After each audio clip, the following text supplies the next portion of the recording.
네, 반갑습니다. 우리 서로 인사 나누시죠. 반갑습니다. 네. 네, 기도하겠습니다. 하나님 아버지 은혜를 감사합니다. 한순간도 쉬지 않으시고 생명으로 역사하시는 아버지 감사합니다. 아버지께서는 너무나 넓고 높으셔서 그 시작과 끝을 알 수 없으나 아이와 같은 아들들을 그리스도의 장성한 자로 자라게 하시는 아버지께 감사를 드립니다. 오늘도 말씀을 주셔서 생명이 더욱 풍성하게 자라나게 하여 주시옵소서. 우리 주 예수 그리스도 이름으로 기도합니다. 아멘. 오늘 하나님 말씀은 로마서 4장 18절로 25절입니다.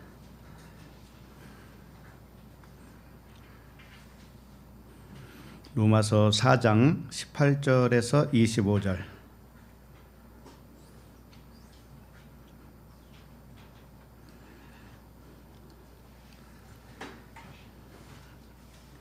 우리 한 절씩 같이 읽겠습니다. 시작. 아브라함이 바랄 수 없는 중에 바라고 믿었으니 이는 내 후손이 이같으리라 하신 말씀대로 많은 민족의 조상이 되게 하려 하심이라. 그가 백세나 되어 자기 몸이 죽은 것 같고 사라의 태가 죽은 것 같음을 알고도 믿음이 약하여지지 아니하고 믿음이 없어 하나님의 약속을 의심하지 않고 믿음으로 견고하여져서 하나님께 영광을 돌리며 약속하신 그것을 또한 능히 이루실 줄을 확신하였으니 그러므로 그것이 그에게 의로 여겨졌느니라. 그에게 의로 여겨졌다 기록된 것은 아브라함만 위한 것이 아니요 의로 여기심을 받을 우리도 위함이니 곧 예수 우리 주를 죽은 자 가운데서 살리신 이를 믿는 자니라. 예수는 우리가 범죄한 것 때문에 내줌이 되고 또한 우리를 의롭다 하시기 위하여 살아나셨느니라. 아멘. 로마서 19번째 말씀 제목은 아브라함과 예수 그리스도입니다. 아브라함은 우리에게 무슨 의미가 있으며 또 예수 그리스도는 우리에게 무슨 의미가 있을까? 오늘 말씀의 흐름을 보면 먼저 아브라함에 대하여 설명을 하고 있어요. 그 다음에 끝부분에 가서 예수 그리스도로 연결되고 있습니다. 그러니까 이렇게 하는 이유는 아브라함의 삶과 예수 그리스도의 삶이 사실은 같다라는 것을 가르쳐주고 있어요. 그러니까 아브라함의 삶을 잘 들여다보고 아브라함이 믿음으로 의롭다 여김을 받는 그 이유에 대해서 정말 잘 깨달았다면 곧 그것이 예수 그리스도가 하신 일과 동일하다라고 하는 것을 알게 되는 거예요. 근데 왜 이렇게 하는가 하면은 예수 그리스도만 딱 떼어서 우리가 보게 되면은 오해를 할 수가 있기 때문에 그렇고 또 아브라함만 떼어서 보면 또 오해할 수가 있어요.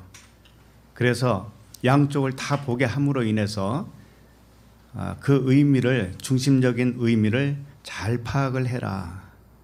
그런 의미가 되겠어요. 그래서 예수 그리스도만 뚝 떼어서 믿는 신앙은 뭔가 하면은 예수 믿으면 구원받아요. 이렇게 되겠죠. 근데 아브라함만 뚝 떼서 보면은 예수하고는 또 관계없지요. 아브라함의 조상이면은 구원받은 백성이지. 이렇게 된단 말이에요.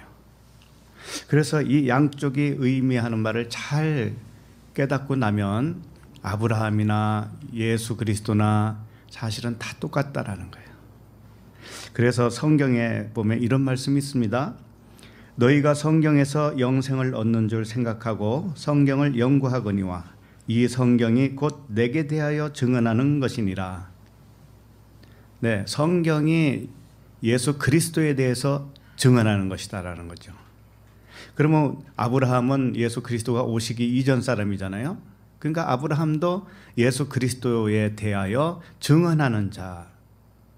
증언이라고 하는 것은 예수 그리스도가 어떤 분인가를 자기를 통해서 설명을 했다라는 겁니다. 그러니까 모세 모세의 율법, 모세 오경이죠. 모세가 쓴 5가지. 그 율법과 선지자의 글과 시편의 글이 모두 예수 그리스도에 대하여 증언하는 것이었다라고 하는 겁니다. 그러니까 모세 오경이든 시편이든 선지자의 글이든 간에 읽을 때 예수 그리스도의 의미를 깨닫지 못하면 그것은 하나님을 아는 게 아니다라고 하는 겁니다. 그리고 영생에 대해서 주님이 어떻게 말씀하셨는가 하면은 영생은 곧 유일하신 참 하나님과 그가 보내신 자 예수 그리스도를 아는 것이니라 이렇게 말씀하셨어요. 영생은 일단 유일하신 참 하나님, 이 상천하지에 하나님밖에 없어요. 그 유일하신 하나님, 그리고 참된 하나님, 그분은 진리의 참된 하나님이에요.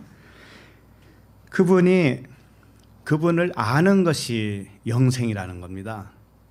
그러면 그분을 아는 것이 구원이고, 그분을 아는 것이 아들이 되는 것이고, 그분을 아는 것이 의롭다 여김을 받는 것이에요. 다 같은 말이에요. 근데 기독교가 조금 잘못된 게 이 구원에 대해서 초점을 맞췄어요. 과거에는 그냥 구원 받았냐 안 받았냐. 그것은 다르게 표현하면은 의롭게 되는 것이고 아들이 되는 것이고 믿는 자가 되는 것이고 하나님을 안 자가 된 것이죠. 딱 같은 의미예요. 그래서 여기 보면 요한복음 10장 3절, 17장 3절이 그 말씀이에요. 영생은 곧 유일하신 참 하나님과 이렇게 되어 있는데 영생은 유일하신 참 하나님을 아는 것이다 라고 하는 것이고 그 다음에 카이라고 하는 접속사가 있어요. 유일하신 참 하나님과 그리고 이 카이가 그리고라는 뜻이에요. 접속사. 그리고 그가 보내신 자 예수 그리스도를 아는 것이니다. 이렇게 돼 있어요. 자, 그런데 이것은 조금 미흡한 설명이에요. 유일하신 참 하나님을 아는 것과 예수 그리스도를 아는 것, 이 두 가지를 다 알아야 되는 것처럼 보이잖아요. 이게 이렇게 되면 그게 아니란 말이에요. 유일하신 참 하나님을 아는 것이 영생이에요. 그리고 카이 그리고라고 하는 것은 이 유일하신 참 하나님을 아는 것이 무엇인가를 덧붙여서 설명하는 거예요. 덧붙여서. 그러니까 부가적으로 설명하는 것이 카이예요. 그리고 또한 이런 뜻이에요. 그러니까 유일하신 참 하나님을 아는 것과 예수 그리스도를 아는 것이 별개의 문제가 아니라는 거죠. 별개의 문제가 아니에요.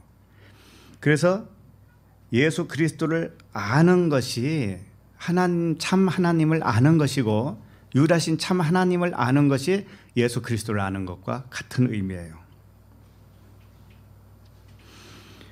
그런데 예수 그리스도를 아는 것이라고 그랬는데 이것은 덮어놓고 예수 그리스도가 2000년 전에 오신 그분이지 이렇게 아는 게 아니에요. 모든 성경이 이 그리스도에 대한 증언으로 알아야 되는 것이죠.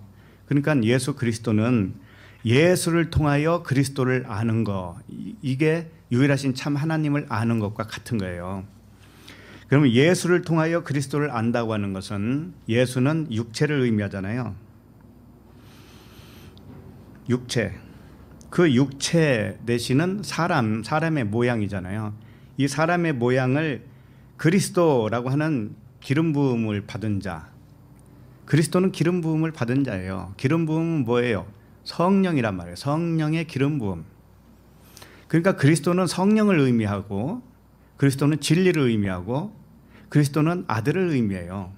그러니까 예수는 겉에 보이는 육체를 의미하는 것이고 우리 각자가 육체가 가지고 있죠. 육체. 이 육체가 예수라는 뜻이에요. 그리고 보이는 이 세상이 전부 다 예수라는 뜻이에요. 자, 이렇게 생각해 본 적이 있으세요? 하나님의 말씀은 비유라고 그랬어요. 비유. 그래서 감추어져 있어요. 이 천국의 비밀은 감추어진 거예요. 그래서 이 문자대로 보면 다 죽는 겁니다. 멸망하는 거예요. 왜? 문자대로 보면 하나님을 오해한 것이고 하나님께 속은 거예요. 그래서 예수라고 하는 것은 나 자신이 예수예요. 나 자신이. 이름은 예수라고 안 부릅니다. 우리는. 예수는 말씀이 육신이 되었다라고 하잖아요. 그러니까 말씀이 육신이 되면 다 예수란 말이에요. 우리도 말씀이 육신이 되었죠? 그러면 예수예요. 육체라는 뜻이에요. 육체. 근데 그분이 육체가 죽으시잖아요. 계속 필요했으면 죽으실 필요가 뭐가 있어요? 그분은. 근데 우리도 역시 그분이 죽으신 그 의미를 깨닫고 나서 나도 죽는 거예요. 같이 죽어요. 근데 몸뚱아리가 살아있잖아요. 우리는. 그러니까 무엇가 죽었다고 하는 것이죠? 네? 바울도 그랬잖아요. 내가 그리스도와 함께 내가 하잖아요. 내가. 예수가 아니고 내가 그리스도와 함께 십자가에 못 박혔다고 그러죠. 그러니까 바울 자신이 누구라는 거예요? 예수라는 거죠. 응? 나 예수가 이렇게 나 예수 바울이 그리스도와 함께 십자가에 못 박혔다. 죽었나니. 근데 언제 죽었어요? 바울이 죽었으면 몸뚱아리가 없어야 되는데 왜 죽었다고 할까요? 그러니까 예수 그리스도께서 십자가에 죽으신 것은 뭔가 상징을 보여주고 있단 말이에요. 바울이 자기는 몸뚱아리가 살아있는데 왜 죽었다고 해요? 내가 그리스도와 함께 십자가에 못 박혔나니 그런즉 내가 산 것이 아니오. 내가 산 것이 아니라고 그러잖아요. 산 것이 아니오. 내 안에 누가 산다? 그리스도 안에 산다. 그러면 자기가 누구라는 거예요 또? 그리스도. 바울이 그리스도라는 뜻이에요. 그러니까 우리가 그리스도의 이름으로 기도합니다 할 때 내가 그리스도로서 아버지께 기도한다는 뜻이에요. 아셨어요? 예수 그리스도를 빌려다가 내가 하나님께 기도하는 게 무슨 소용이 있습니까? 아니 옆집 아들이 우리 아들의 이름을 빌려가지고 옆집 아들이 우리 진짜 아들의 이름을 빌려가지고 나한테 요청을 해요. 그러면 내가 줄 수 있어요? 옆집 아들 깨돌이가 와가지고 당신 아버지 이름으로 내가 구합니다. 10만 원만 주세요. 그러면 줄 수 있어요? 그의 이야기가 아니죠. 그러니까는 내가 그리스도로 기도한다는 의미예요. 이거 확실히 합시다 이제는. 예. 자, 그러면 로마서 4장 18절을 읽겠습니다. 18절 시작. 아브라함이 바랄 수 없는 중에 바라고 믿었으니 이는 내 후손이 이 같으리라 하신 말씀대로 많은 민족의 조상이 되게 하려 하심이라. 아브라함을 주님이 불렀어요. 불러서 아브라함에게 이삭을 백세해 줬습니다. 그리고 나서 뭐라고 하냐면 주기 전에 뭐라고 했냐면은 내 후손이 이 같을 거야.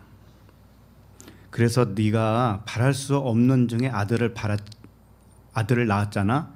그러니까 이와 같이 많은 민족의 조상이 되게 하려 한다. 이렇게 말씀하셨어요. 이걸 이제 언약이라고도 하죠. 자, 그러면은 그 부분을 창세기 15장 3절에서 6절까지 일단 살펴보도록 하겠습니다.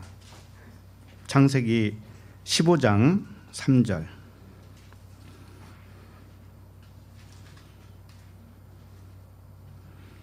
창세기 15장 3절.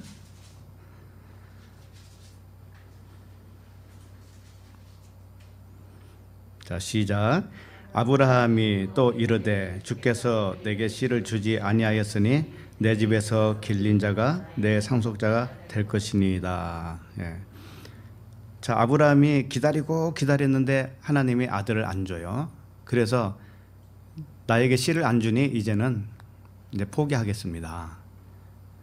내 집에서 종으로 길리운 자가 있는데 엘리에셀이라고 있는데 그를 그냥 상속자로 삼을게요. 이렇게 한 거예요. 이걸 마치 무엇과 같은 거냐면은 우리가 하나님의 아들 그리스도가 되지 않고 내가 그리스도를 믿으니 나를 상속자로 해주세요. 이것과 똑같아요. 내가 그리스도가 아닌데 그리스도가 안 되면 아들이 아니에요. 그런데 옆집 아들이 와가지고 당신 아들의 이름을 내가 빌릴 테니 나를 당신 아들로 삼아 주시오. 이것과 똑같아요. 하나님이 그렇게 해 주실 것 같아요? 안 되죠. 여기 보면 3절 보면 집에서 길린 자 이렇게 되어 있죠. 집에서 길린 자. 이것은 길렸다라고 하는 단어는 없어요. 그냥 집에 있는 자예요. 세상 집에 있는 육신의 아들을 하늘의 상속자가 되게 합시다. 이와 같아요. 이것과 똑같아요. 아브라함의 집은 땅에 있는 집이에요. 아직 이삭을 낳지 않은 집이란 말이에요. 그러니까 세상 집이에요. 세상. 성전으로 말하면 율법 성전이란 말이에요. 자, 그런데 그 율법 성전 안에 있는 아들, 육신의 아들, 율법의 아들을 상속자가 되게 합시다. 이렇게 주장하는 것과 똑같아요. 그렇더니 하나님은 절대 그렇게 할 수가 없다라는 거죠. 자, 4절을 읽어봅니다. 4절 시작. 여호와의 말씀이 그에게 임하여 이르시되 그 사람이 내 상속자가 아니라 내 몸에서 날 자가 내 상속자가 되리라 하시고. 네. 여호와의 말씀은 틀리죠. 아브라함의 생각과 다르잖아요. 아브라함은 그냥 육적인 아들을 영적인 아들로 합시다라고 하는 것과 같은 말을 했고, 하나님은 아니야, 영적인 아들이 하늘의 상속자가 되는 거야, 이렇게 말씀하신 거예요. 여기서 보면 내 몸에서 날짜, 이게죠. 내 몸에서 날짜가 내 상속자가 되리라, 이렇게 됐죠. 내 몸에서 난다라는 건 뭐냐면 아브라함을 영으로 보는 거예요. 하나님은 영적인 아들로 보고 있어요. 그러니 너의 영의 몸에서 날짜, 이렇게 되겠죠. 네가 낳는 육신의 아들을 통해서 상속자가 될 것 같으면은 이삭보다 먼저 태어난 애가 있잖아. 누구예요? 이스마엘이죠. 예, 이스마엘을 상속자로 할 수 있잖아요. 물론 정식 아내의 몸에서 태어난 아들이 아니라서 하나님은 그런 거 안 따져요. 그런 말을 하고 있는 게 아니에요. 하나님은 영이냐 육이냐 이걸 가르고 있는 거예요. 네가 영으로 생각하면 너는 영적 아들이고, 네가 육이라고 생각하면 너는 육적 아들에 지나지 않아. 육적 아들은 그냥 땅에서 살다가 땅으로 꺼지는 거지. 그러니 너의 존재를 뭘로 알아야 되겠니? 영으로 알아야 되죠. 영은 죽어야 안 죽어요? 불멸이에요. 영은 불멸. 그래서 우리에게는 죽음이 없다고 한 겁니다. 그러면 내 몸은 죽으면 없어질까요? 안 없어져요. 내 몸도 수분으로 70% 됐잖아요. 그러면 내 몸이 영혼이 빠져나가서 이제 몸은 시체가 되잖아요. 그러면 흙으로 돌아가겠죠? 그러면 이 몸도 흙과 똑같은 원소예요. 똑같이 돼요. 흙하고. 그러면 흙을 누가 먹어요? 나무가 먹고 새가 먹고 꽃이 먹고 다 그러잖아요. 식물이 먹잖아요. 그러면 내 몸은 무엇으로 변한 거예요? 식물로 변했잖아요. 또 동물이 먹었으면 동물로 변한 거죠. 그래서 이 몸뚱아리는, 물체는 다 돌고 돌게 되어 있어요. 돌고 돈다고요. 없어지는 게 아니에요. 그러니까 몸도 사실은 죽음이 없어요. 그러면 화장하면 어떻게 될까요? 화장하면 연기 속으로 사라졌지만 그 연기는 남아있지요. 연기가 어디로 가겠어요? 대기에 흩어져 있을 뿐이죠. 그러니까 물질은 없어지는 것도 아니고 영도 없어지지 않아요. 다만 형태를 바꿀 뿐이에요. 몸은 내가 죽으면 몸은 형태를 또 바꾸죠. 동물의 형태로 바꾸든지. 우리가 먹고 있는 게 뭐예요? 남의 시체를 먹고 있는 거예요, 사실은. 아니, 동물의 시체 안 먹어요? 식물의 시체를 안 먹냐고요. 그것은 또 어디서 나왔게요? 흙에서 나왔잖아요. 그러니 이 물체는 다 돌고 도는 거예요. 그러니 죽는다고 슬퍼하지 마세요. 두려워할 것도 없습니다. 영이 실체니까 우리는 영은 형태를 바꿔요. 왜? 몸이 없는 형태로 바꾼다 이거죠. 몸은 없습니다. 이 생각이, 여러분, 생각이 물체라는 거 아세요? 사람의 생각은 물체예요, 물체. 영의 생각은? 영의 생각은 영이에요. 육신의 생각은 육신이에요. 그러니까 육신이니까 물체란 말이에요, 물체. 그러니까 생각이 물체를 만들어요. 이 건물도 만들었잖아요, 물체를. 생각이. 의자도 만들었잖아요, 생각이. 이 생각은 다 뭐예요? 물체예요, 물체. 자, 그런데 영은 물체가 아니죠. 영은 물체 아니에요. 그러면 우리가 몸을 벗고 죽는다라고 하면은 영의 생각은, 영의 영체는 물체가 아니기 때문에 사람의 생각을 초월하죠. 그러면 생각이 아까 뭐라고 그랬어요? 물체라고 그랬죠. 건물도 물체죠. 그러면 영은 건물을 통과할까요? 못할까요? 통과하죠. 왜? 이것은 생각일 뿐이니까. 지구 땅덩어리도 생각일 뿐이에요. 그러니까 영은 생각, 그 육의 생각에 제한을 받아야 안 받아요? 안 받으니까 물체를 그냥 통과하는 거죠. 얼마나 신날까요? 네?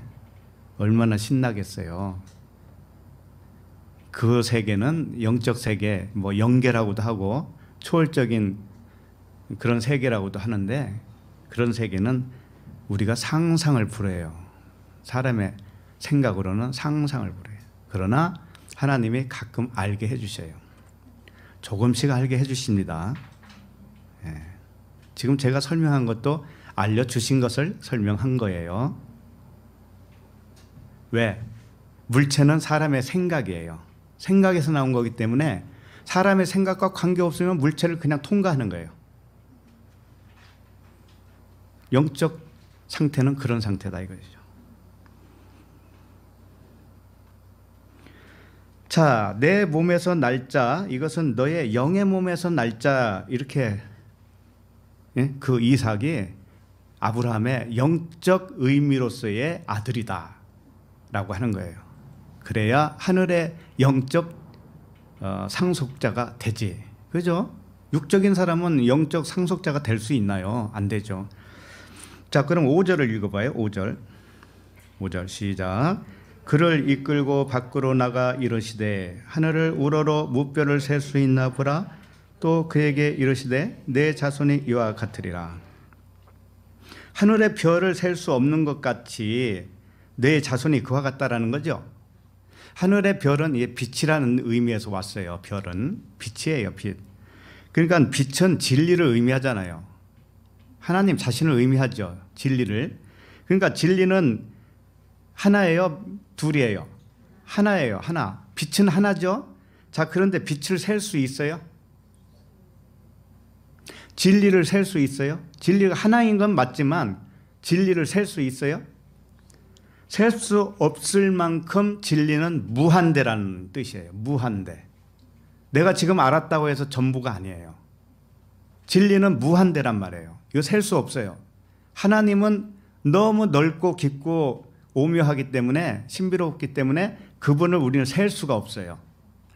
다만 그분이 가르쳐 준, 계시해 준 만큼밖에는 몰라요. 그래도 그게 다 안 게 아니에요. 그래서 계시의 영이 10사람에게 임했다고 칩시다. 그럼 10사람에게 알려줄 거 아니에요? 그러면 10사람도 똑같지가 않아요. 그 깊이와 넓이가 다 다르단 말이죠. 또 가르쳐준 그 방향성이 다르고 모양도 달라요. 진리는 이와 같이 셀 수가 없어요. 하나이지만 셀 수가 없어요. 그래서 내 자손이라고 하는 것은 단수로 쓰였어요. 자손, 씨, 제라. 자손 이것을 단수로 쓴 것은 뭐냐면은 그리스도가 진리의 단수라는 뜻이고, 진리는 단수고 하나님도 단수예요. 그럼 우리도 하나님의 아들로서 단수죠. 하나죠. 진리 하나죠. 그래서 한 알의 밀이 땅에 떨어져서 썩어야 된다고 했을 때 그 한 알, 두 알로 안 하잖아요. 한 알로 설명을 하고 있어요. 그래서 이 단수로 쓰여진 거예요.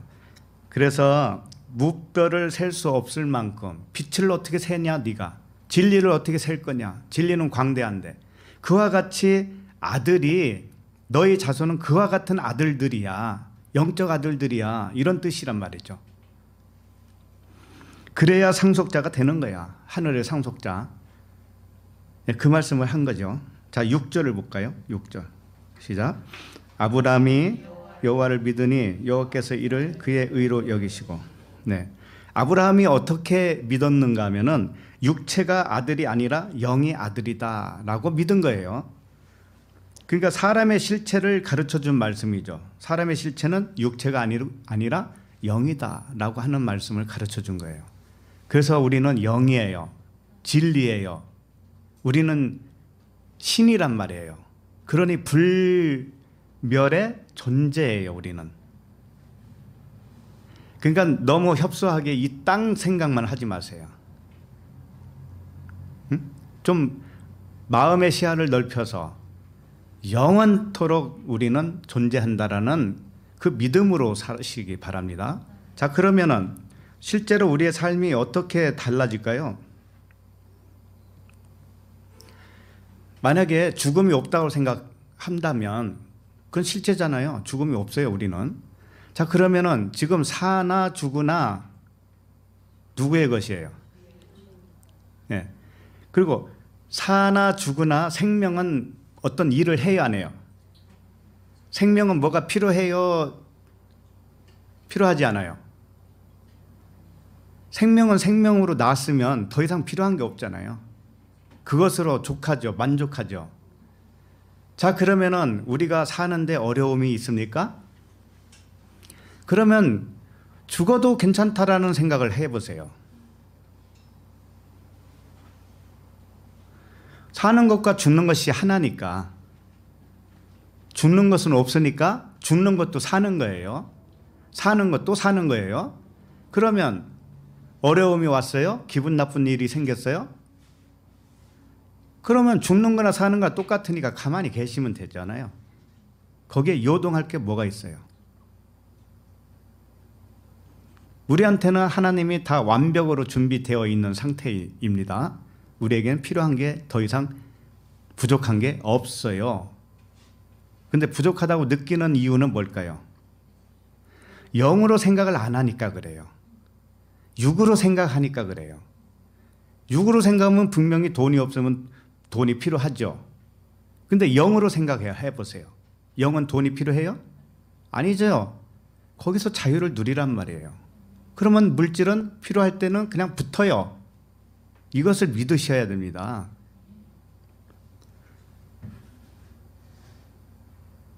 자, 그럼 본문으로 다시 돌아와서 본문 19절을 읽겠습니다.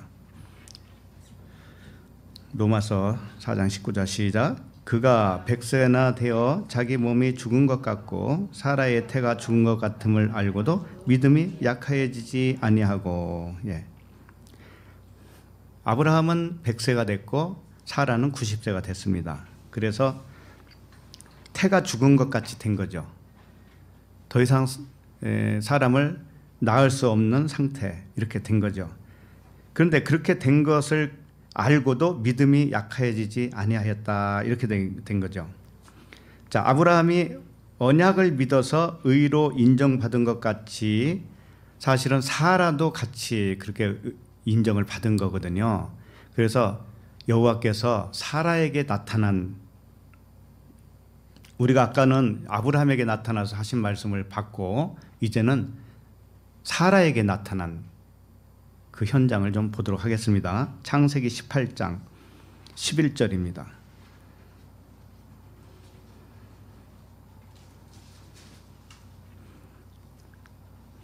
창세기 18장 11절 시작. 아브라함과 사라는 나이가 많아 늙었고 사라에게는 여성의 생리가 끊어졌는지라. 네. 자, 그러니까는 아브라함이나 사라에게나 생물학적으로는 아이를 낳을 수 있는 연령이 지났죠. 이렇게 늙은 몸에서 아이를 낳게 하신 이유는 뭘까요? 믿음의 백성들은 이 아이를 낳을 수 없이 늙어야 된다는 거예요. 아브라함을 통해서 아브라함 후손들이 이와 같이 될 것이라고 했습니다. 아까 별과 같이, 하늘의 별과 같이 될 것이다라고 했어요. 그러면은 아브라함의 후손들은 전부 다 이렇게 늙어야 되는가 하는 거예요.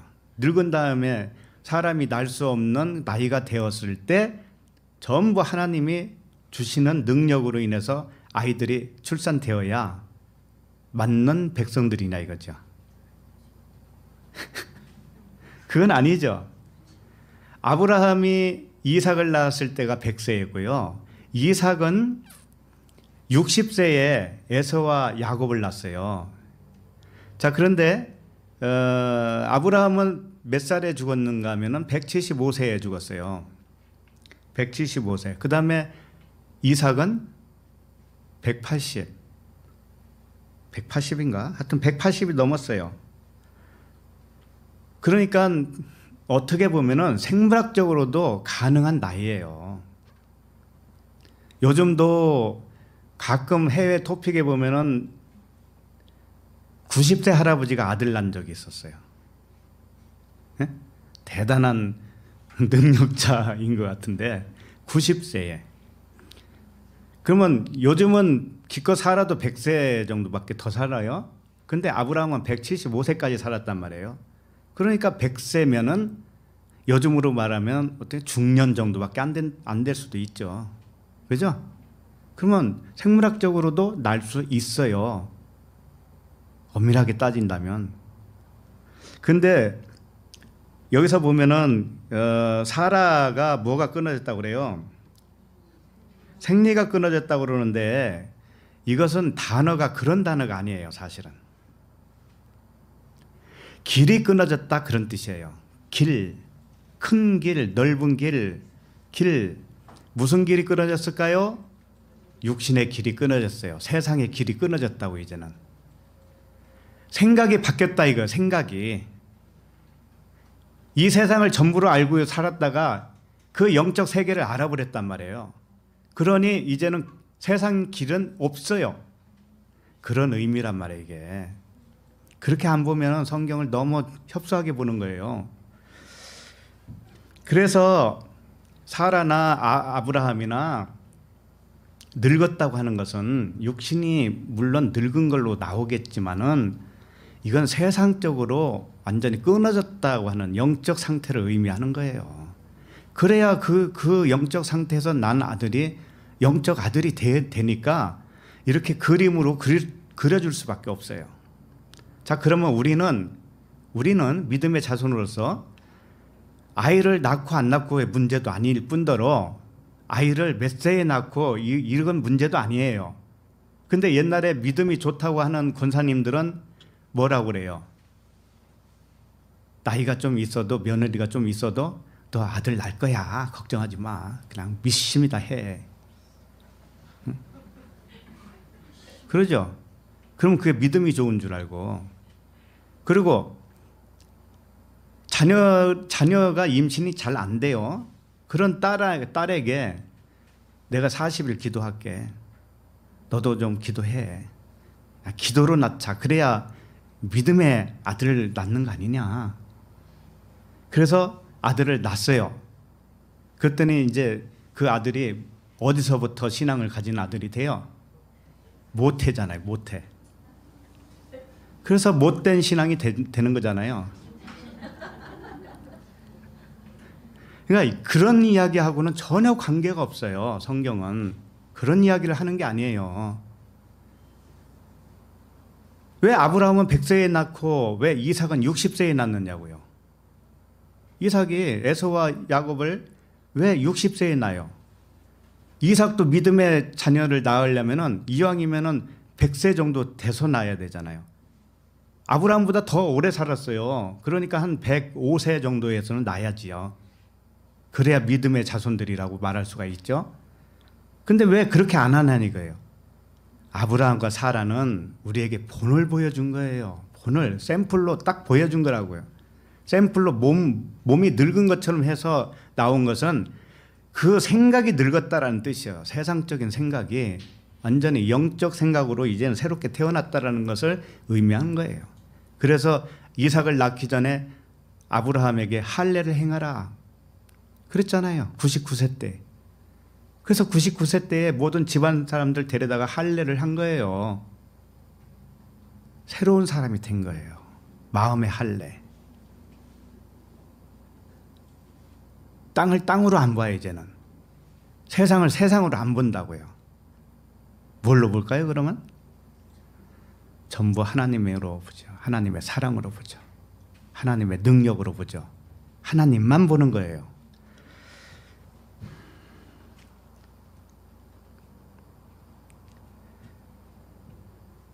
그래서 우리도 믿음의 자녀라고 하는 것은 내가 믿음이 좋을 때 난 아들을 믿음의 자녀라고 하는 게 아니에요. 내가 기도 빡세게 해서 난 아들을 그게 믿음의 아들이라고 하는 게 아니란 말이에요. 믿음의 아들은 내가 아들이 되는 것이고, 내가 바울은 디모데에게 뭐라고 그래요? 자기가 낳은 참 아들이라고 그래서 참 아들. 그러니까 육신으로 낳은 아들을 아들이라고 하는 게 아니에요. 영적으로 낳은 내가 하나님의 아들이 되는 것이고, 나를 통해서 누군가가 이 비밀을 알게 되어서 구원받았다면 그게 참 아들이에요. 자, 그러면 12절을 읽습니다. 12절 시작. 사라가 속으로 웃고 이르되 내가 노쇠하였고 내 주인도 늙었으니 내게 무슨 즐거움이 있으리요. 사라가 속으로 웃었다고 그러죠. 여러분 웃은 적이 있죠? 비웃은 거, 이게 비웃었어요. 하나님을 비웃었거든요. 근데 이게 문자로만 보면 안 돼요. 이 노쇠했다고 그러죠. 사라가 속으로 웃었는데 웃은 이유가 뭔가 하면 노쇠했다고 그래요. 자기가. 노쇠라고 하는 것은 이 발라라고 하는 단어인데 실패했다, 부패했다, 낡았다 이런 뜻이에요. 쉽게 말해서 사라가 속으로 웃었다고 그러죠. 마음으로 웃었어요. 케레브. 그러니까 마음의 중심에서 웃었어요. 그리고 마음의 중심이 노쇠하였다 그런 뜻이에요. 그러면 마음이 어떻다라고 하는 것을 발견한 거예요. 자기가 마음이 부패했다라고 하는 것을 발견한 거예요. 사라 자신이. 내 마음이 부패했군요. 내 마음은 실패했군요. 사람의 마음은 거짓되고 심히 부패했다라는 말씀이 있죠. 네, 바로 그것을 발견한 거예요. 사라가. 그렇게 발견하니까, 그리고 자기 남편도 자기와 똑같이 그렇게 됐다라는 거예요. 그러니 무슨 즐거움이 있겠습니까? 이런 얘기거든요. 이게 뭔가 하면은 우리도 과정 속에서 그럴 때가 와요. 전부 다 세상으로 보면 안 되고 육적으로 보면 안 되고 영적으로 봐야 되고 하나님의 능력으로 봐야 되고 신성으로 봐야 된다 하니까, 그럼 세상에서 즐거움 찾는 건 이제 다 글렀네. 무슨 재미로 살아? 이런 생각을 해야 안 해요? 한다고요. 해. 그래서 어떤 사람들은 아이고 이 육신의 생각이 죽어야 되는데, 그렇게 생각해요 안 해요? 그러죠? 아이고 오늘도 내 생각은 정말 하나님 앞에서 아무것도 아닐 텐데 이 티끌 같은 생각으로 화내고 살았네. 그러니 이거 내 생각 빨리 죽어야 되겠다. 그래가지고 어디로 가요? 기도원. 또 뭐 자아 죽이기 뭐 이런 것도 있다고 그러대요. 자아 죽이기. 자아를 죽여야 된다고 막 가서 자기를 막 죽여. 칼을 항상 차고 다녀야 될 거야, 막 그 사람은. 바울처럼 날마다 죽는다 하니까는. 이게 그런 말씀이 아니라는 거예요. 그러니까 사라는 자기 부패한 마음을 일단 알아차렸어요. 알아차리니까 자기 마음이 거짓되고 부패한 마음을 알았으니까 무슨 즐거움이 있겠느냐 하는 거예요. 세상적으로는 이제 즐거움이 없다 이거죠. 그러면 세상적인 자녀는 낳을 수 있어요, 없어요? 못 낳는 거죠. 아니, 내가 그걸 알고 내 마음이 부패했다는 거 알고 진리를 아는 사람은 율법을 전할 수 있어요, 없어요? 그러면 율법을 전해야 율법의 아들이 낳잖아요. 육적인 말씀을 전해야 육적인 아들을 낳을 수 있죠. 그런데 이제 못 전한단 말이에요, 이제. 그래서 사라가 길을 잃어버렸다 그런 거예요. 경수가 끊어졌다, 생리가 끊어졌다라는 그것은 오바에서 쓴 거예요. 길을 잃어버린 거예요. 세상에 길을 이제 없어. 세상에 나는 사는 게 아니야 이제. 그러니 세상적인 즐거움은 없지. 이제 이런 말씀이란 말이죠. 네. 그래서 사람은 이 단계에서 지금 사라는 지금 이 과정 속에 있어요. 이제 조금 한 걸음만 더 나가면 이제 온전해져요. 그럼 아들 낳는 거죠. 그 전에는 아들 낳기 이전에는 사라의 마음이 알기는 알았는데 괴로운 상태란 말이에요. 우리들도 마찬가지예요. 영적으로 진리를 알았을 때가 가장 괴로워질 때예요. 왜? 자기를 볼 줄 아니까 이제 아이고 내 속에서 또 이런 게 나왔네. 아이고 이 못된. 그래서 그걸 죽이려고 그래. 육신의 생각을 막 죽이려고 그런다고. 그래서 생각이 죽어져요? 죽어졌다고 착각할 뿐이에요. 자아를 죽여야지 금식하고 그러는데 죽었다고 생각이 될 뿐이에요. 한 3일만 지나보세요. 네? 3일만 지나보시라고요. 어느 분이 그런 말씀을 하시더라고요. 기도원에 가서 3일 금식하고 오면은 정말 이제 성인 군자가 된 것 같더래요. 마음이 한량없이 넓고 뭐든지 그냥 원수가 와도 다 용서할 것 같고 그렇다라는 거예요. 근데 집에 갔더니 애들이 청소를 한 번도 안 하고 다 어지러 놓고 그러니까 그거 보는 순간 뒤집어졌어요. 그러니 생각이 죽은 겁니까? 자아가 죽은 거예요? 하나님은 그런 방식으로 복음을 풀지 않습니다. 그게 복음이라면 어찌 복음입니까? 그게 무거운 짐이지. 안 그래요? 지금부터 이제 슬슬 제가 진짜를 알려드릴게요. 자, 자기가 이 부패한 마음이 생각이 이렇게 떠오른다 하는 것마다 불순하고 거룩하지 못한 생각을 하는 것 같다라고 여겨요. 자, 그렇게 되면은 생각을 고치려고 하죠. 그리고 생각을 고치려고 할수록 더 괴로움을 이제 경험하게 됩니다. 그래서 즐거움이 있어요, 없어요? 없어요. 이게 어중간해서 그래요, 진짜. 그러면 어떻게 해야 될까요? 답을 먼저 드리면 나의 그 육신의 생각을 잘 살펴보기를 바랍니다. 잘 살펴보세요. 그러면 생각이라고 하는 것은 늘 변하고 있다는 걸 알 수 있을 거예요. 그러죠?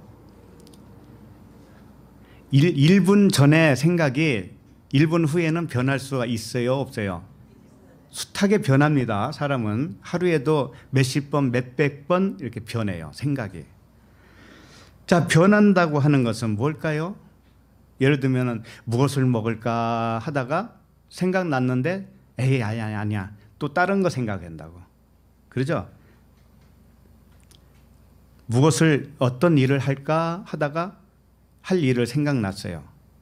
근데 조금 지나니까 에이 그 일은 아직 안 해도 되겠다.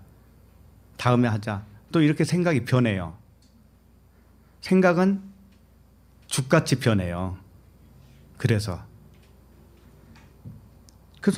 어디로 갈까 하다가 어디로 갈까? 처음에 어디로 갈까 생각을 했어요. 근데 조금 지나니까 거기가 가지 말아야지. 허리도 아픈데 가지 말아야지. 이렇게 생각이 변합니다. 또 누구를 만나러 갈까 하다가 생각을 했는데 좀 지나니까 에이 가지 말아야지. 다음에 만나야지. 또 이렇게 변할 수도 있어요. 누구한테 전화 좀 할까 하다가 그것도 역시 변할 수가 있어요. 자, 그러면은 도대체가 생각은 뭐예요? 한마디로 말하면 환상이란 말이죠. 환상이죠. 예를 들면 멀리 떨어져서 살고 있는 아들을 생각했어요. 아들을 생각하면 이제 아들이 있는 거죠, 생각 속에. 근데 딸은 생각이 안 났어요. 그럼 생각 속에 딸이 있는 거예요, 없는 거예요? 없는 거지요. 생각은 생각난 것만 실제하는 거예요, 그 사람에게는. 그렇죠? 생각난 것만 그 사람이 지금 실체로 그걸 보고 있는 거예요. 생각하지 않는 것은 자기에게 없는 거예요. 자, 치매 환자가 뭡니까? 치매 환자. 기억을 못하는 거죠. 그럼 치매 환자에게는 기억을 못하면 그 사람에게는 기억 못하기 때문에 없는 거예요, 그것이. 그죠? 안 그래요? 그래서 이 생각은요, 어디서 올까요, 그러면? 생각은. 마음에서 오잖아요, 마음에서. 마음에서 오는데, 그러니까 마음과 생각은 하나예요, 사실은. 마음이 그려낸 것이 이렇게 상으로, 영상으로 나타난 것이 생각이에요. 그러니까 근원은 마음입니다. 자, 마음과 생각은 같아요. 마음은 예를 들어서 우울하다가도 밝아질 수 있어요, 없어요? 있죠. 그럼 생각도 우울하다가 다시 밝아지기도 해요. 마음은 슬프기도 하고 괴롭기도 하고 마음은 기쁘기도 하고 두렵기도 해요. 그러면 생각도 역시 똑같아요. 똑같이 두려운 마음도 품고 기쁜 마음도 품어요, 생각도. 그래서 사실은 마음이라는 것은 수시로 변하고 있다는 걸 이제는 잘 살펴보니까 맞죠? 그러니까는 이 마음은 자기에게 나타난 어떤 감정이라든가 이런 것들이 복합적으로 나타난 거잖아요. 그러니까 이것은 실제하고 같을 수도 있지만 같지 않을 수가 있어요. 그래서 사람의 생각은 환상이라고 한 거예요. 없는 것을 생각하고 있는 거예요.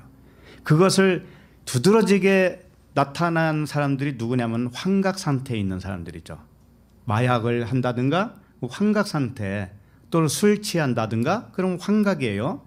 그러면 생각이 정말 정상적인 때하고 또 다르게 또 다른 생각들을 품고 그러게 되겠죠. 그래서 생각은 행동을 낳죠. 그렇잖아요. 생각은 행동을 낳아요. 그런데 좋은 행동도 있고 나쁜 행동도 있다라고 여기기 때문에 또 후회도 하죠. 이건 잘했다. 이건 잘못했다. 후회도 하고 그러죠. 그러면서 내 마음은 나도 모르겠어. 이럴 때가 있어요, 없어요? 네? 내 마음은 나도 모르겠어. 나도 모르게 왜 이런 생각을 했지? 왜 이렇게 했지? 이런 생각을 해요, 안 해요? 하죠. 그렇기 때문에 생각은 정함이 없어요. 환상이란 말이에요, 생각은. 그래서 생각은 행동을 낳고 잘 생각해 봅시다. 여기서 생각이 행동을 낳는데 사실은 행동이 먼저입니까? 생각이 먼저입니까? 생각이 먼저죠. 예를 들어서 밥 먹어야 되겠다 생각하니까 밥을 먹죠. 근데 밥 다 먹고 나서 밥을 먹어야 되겠네 이런 생각을 해요? 생각이 뒤에 오는 게 아니고 생각이 앞에지 항상. 그러니까 생각이 나기 전에는 나도 모르는 거였어요. 나에게 뭔가 생각이 나기 전에는 나도 모르는 거라고 그게.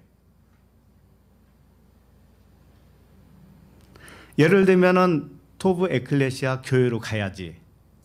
오늘 수요일이니까 가야지 라고 생각했으면 이제 안 거죠. 토브가 안 거고 가야 된다고 하는 수요일도 알게 된 거죠. 근데 생각이 안 났다고 칩시다. 수요일도 까맣게 잊어버렸고 토브도 까맣게 잊어버렸어요. 그럼 그 사람에게는 토브가 있는 거예요, 없는 거예요? 없는 거예요. 그러니까 생각이 나야 있는 거예요. 그러니까 생각이 나기 전에는 나도 모르는 것이고 육신의 생각이 날 때 비로소 안 것이 되죠. 그러면 이 생각의 근원은 아까 마음이라고 그랬는데 마음은 어디서 날까요 또? 응? 생각의 근원이 마음이고 마음의 근원은 무엇일까요?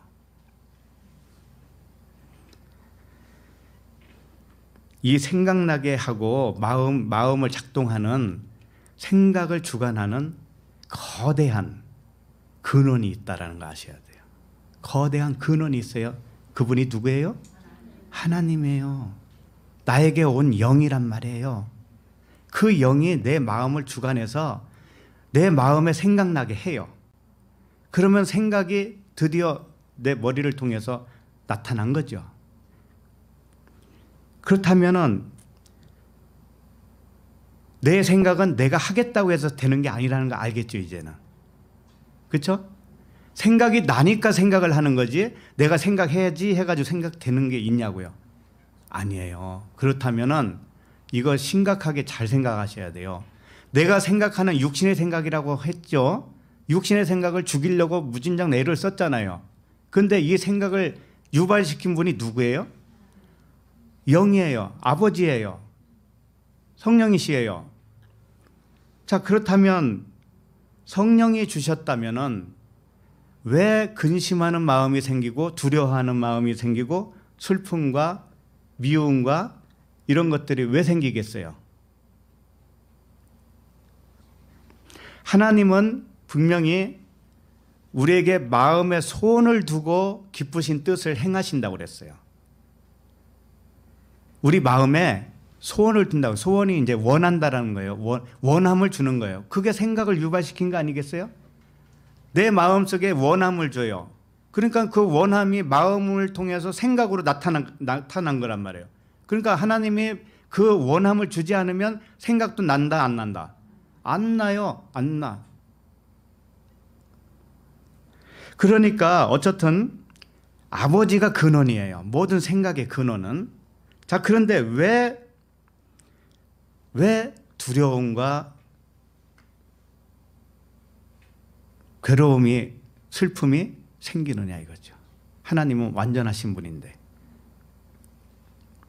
분명히 나를 감싸고 있는 거대한 존재가 생각을 유발시키고 있습니다. 그런데 내 혼은 나의 마음은 영의 생각을 완전히 알까요 모를까요? 내 마음은 영의 생각을 알까요 모를까요? 하나님의 생각을 다 알까요 모를까요? 모르죠.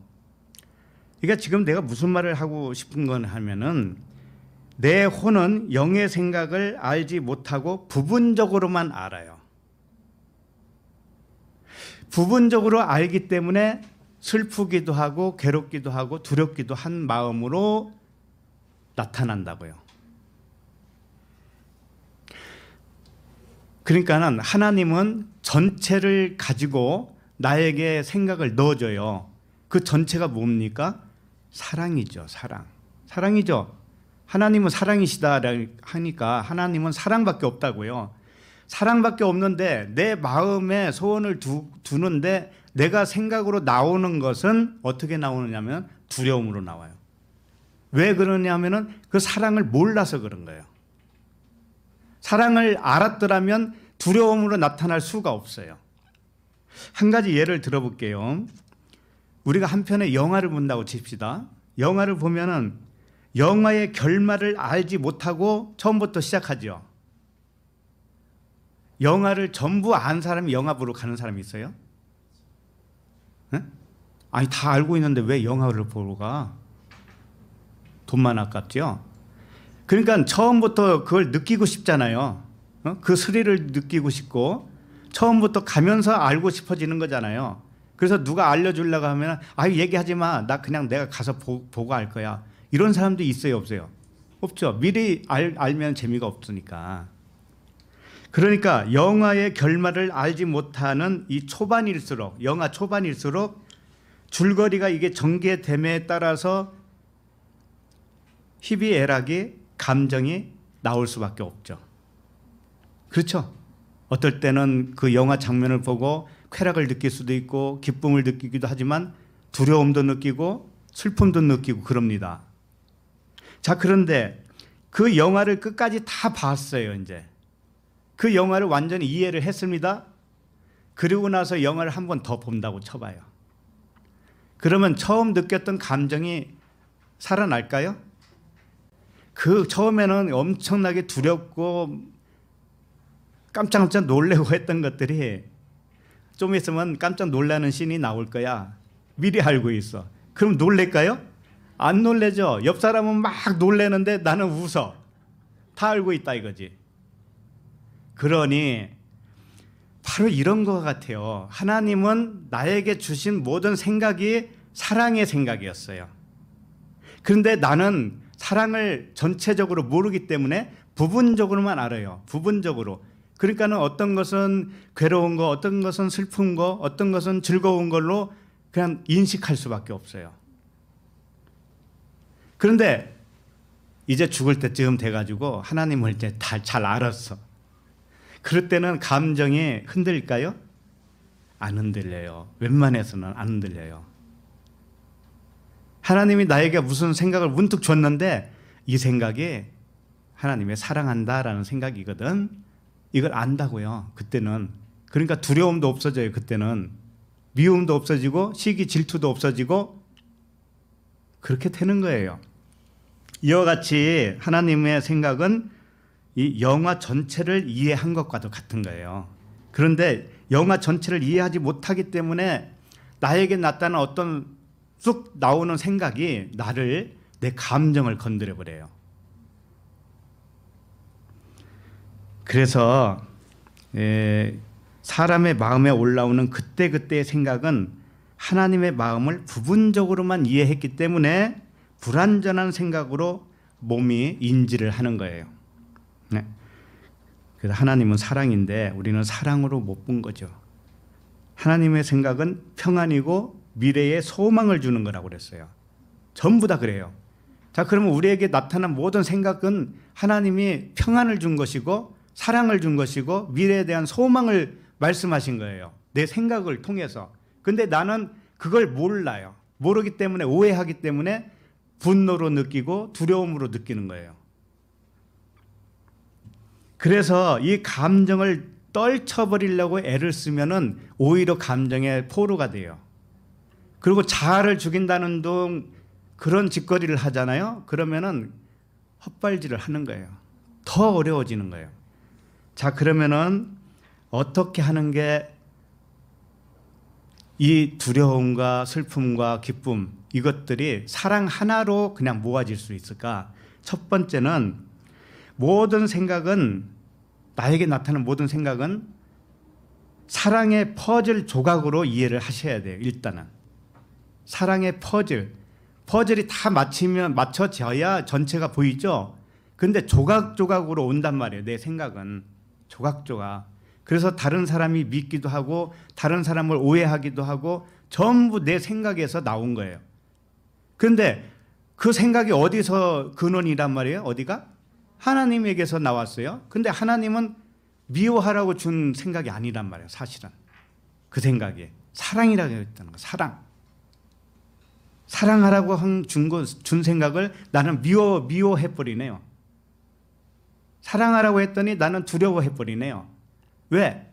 퍼즐 조각으로 이해를 했기 때문에. 아니, 퍼즐 조각으로 이해를 못한 거죠.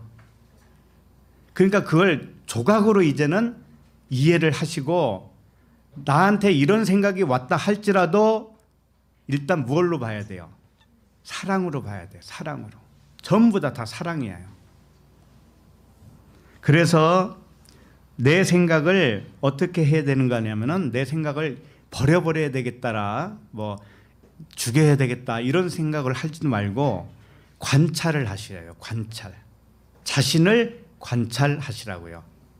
내가 지금 분노에 이렇게 올라오네? 그러면 자기 자신을 관찰해요. 이게 분명히 사랑이라고 그랬는데 나는 왜 분노를 하고 있지? 내가 지금 그럼 잘못하고 있는 거 아닌가? 그거죠.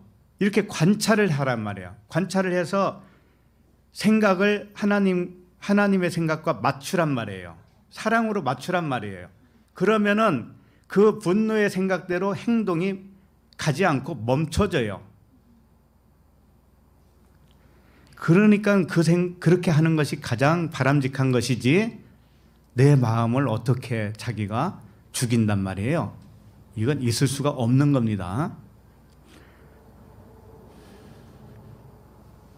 그러니까 생각을 버리려고 애쓰는 대신에 뭘 하라고요?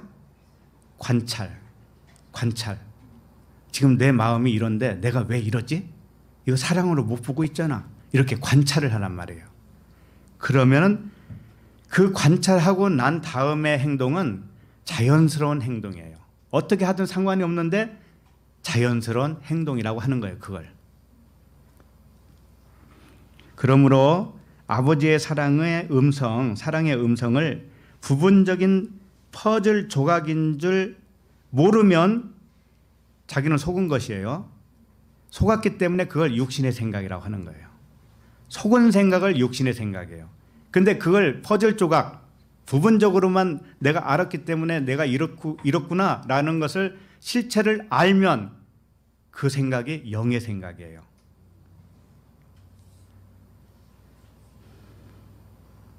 그래서 과거의 기억을 하기도 하는데, 예를 들어서 1년 전에 알았던 사람을 1년 전에까지만 교제를 하고 1년 후에는 안 만나고 소식도 몰랐습니다. 자, 그러면은 1년이 지난 지금 그 사람을 생각을 했어요. 내가 생각을 했어요. 자, 그러면 그 생각한 것이 실체일까요? 그럼 1년이라고 하는 이 공백 기간에 그 사람은 어떻게 변할지도 모르고, 어떻게 더 성숙했는지도 모르겠고, 어디서 사는지도 모르겠는데, 나는 1년 전으로 그걸 생각을 해. 그러니까 내 생각이 그때는 환상입니까? 아닙니까? 환상이잖아요. 그러니까 생각 자체로만 보면은 그것은 환상에 지나지 않고, 그 생각을 관찰하면 실체를 알게 되어요. 그러면 아주 좋은 거죠. 그래서 환상을 환상인 줄 알고 보면 그것이 하나님의 사랑이라는 걸 알아요, 저는. 결국은 남는 것은 하나님의 사랑밖에 없기 때문에 그래요. 하나님 사랑만 실체예요. 나머지는 환상이다. 내가 하나님의 사랑으로 못 느끼고 다르게 느끼는 모든 것은 환상이에요. 그걸 아셔야 됩니다. 그럼 사랑이 뭐냐라고 물어본다면 하나님 자신이 사랑이고요. 사랑은 모든 것을 선으로 덮어버리는 사랑이 하나님의 사랑이에요. 환상은 뭐냐면은 분노할 것으로 따로, 두려워할 것을 따로, 이렇게 기뻐할 것 따로, 시기할 것 따로, 이렇게 나눠서 생각하는 것이 뭔가 하면은 육신의 생각이고, 그것이 환상이에요. 왜? 하나님은 사랑이시기 때문에 사랑 아닌 것은 다 환상이죠. 그죠? 상천하지 하나님밖에 없다면 하나님은 사랑이고 이 모든 것이 다 사랑일 거 아닙니까? 그런데 사랑 아닌 것으로 내가 감정을 가지고 있으면 그 감정이 뭐냐고요? 환상이죠. 없는 것을 가지고 있잖아요, 지금. 환상이란 말이에요, 그것이. 로마서 14장 22절에 보면 이런 말씀이 있어요. 내게 있는 믿음을 하나님 앞에서 스스로 가지고 있으라. 자기가 옳다 하는 바로 자기를 정죄하지 아니하는 자는 복이 있도다. 자신의 무슨 생각이든지, 자신에게 있는 무슨 생각이든지 간에 하나님 아버지의 사랑으로 믿는 자는, 하나님의 사랑으로 믿으면 자기를 정죄하지 않는 자가 되는 거예요. 그러면 그 사람은 자기를 정죄하지 않으면 남도 정죄하지 않겠죠? 그런 사람이 복이 있다, 그런 거예요. 자기 자신을 정죄하는 것은 환상으로 정죄하고 있는 거예요. 남을 정죄하는 것은 그걸 또 역시 환상으로 봤기 때문에 정죄하는 거예요. 근데 실체는 뭐라고요? 사랑밖에 없다. 하나님의 사랑.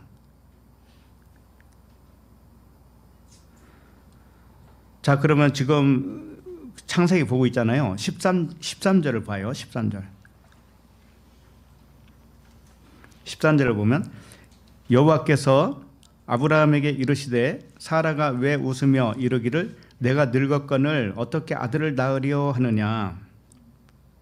이것은 이거죠. 사라야, 너는 왜 자꾸 자신과 하나님을 비웃느냐.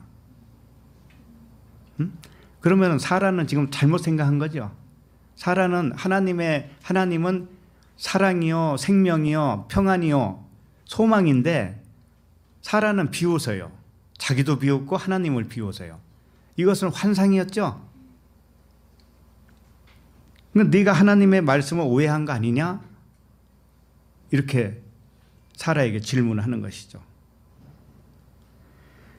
사라는 어떤 식으로 생각했는가 하면은 육신의 아들이 진짜 아들이 아니라고 했는데 그것을 떨쳐버리지를 못하는 거예요. 하늘 유업으로 받는 아들은 육적인 아들, 이미 태어난 이스마엘이 있었잖아요. 그 이스마엘이 아니라 영적인 아들 이삭이야. 하나님은 그렇게 말씀하셨단 말이에요. 미리 이삭이라고 하는 이름까지 져줬어요, 하나님이. 그런데 네가 육체가 늙었다고 하는 것을 탓하고 있느냐?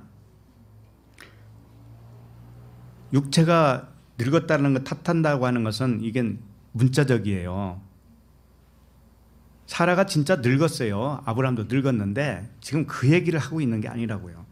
사람의 마음이 쉽이 부패했다라는 걸 알았다고 했잖아요. 사라가. 그렇죠? 자기 마음이 부패했어요. 그래서 세상에서 이제 끊어져야 돼.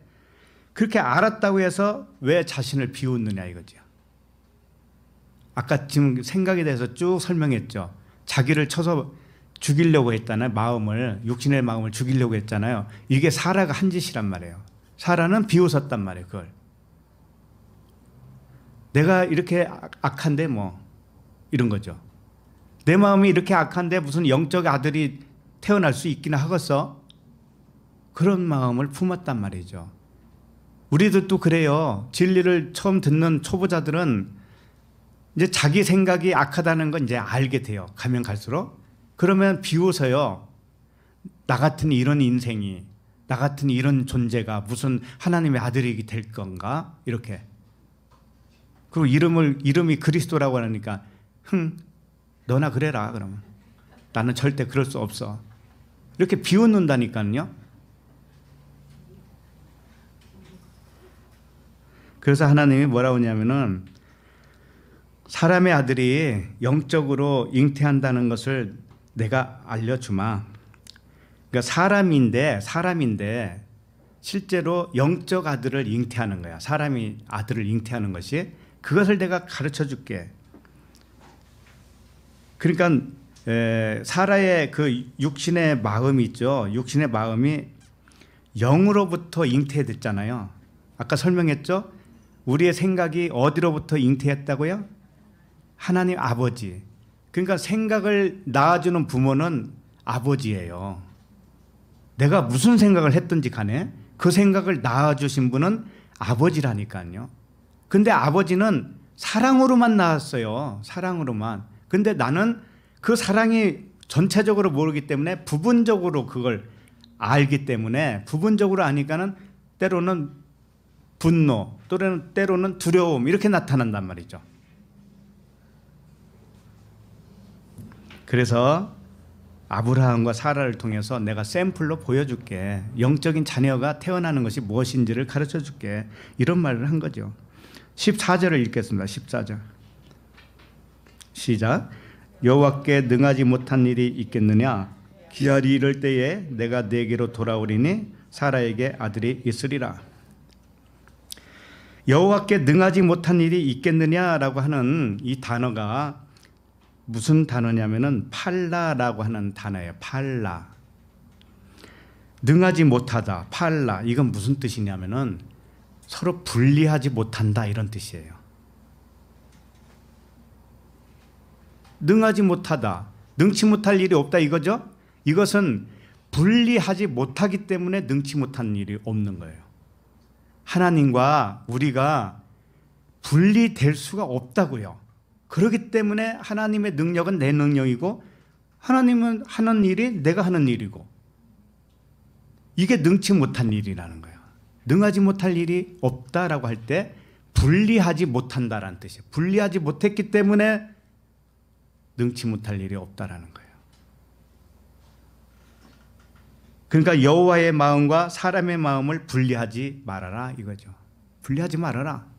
네가 육적인 생각이라고 한 거 있지, 그거 나에게서 나온 거야. 그런데 그걸 모르면 네가 육적인 생각이야. 그걸 육신의 생각이라고 하는 거예요. 하나님을 모르면 육신의 생각이 지나지 않아요? 자, 그러면 그것은 하나님과 원수가 돼요.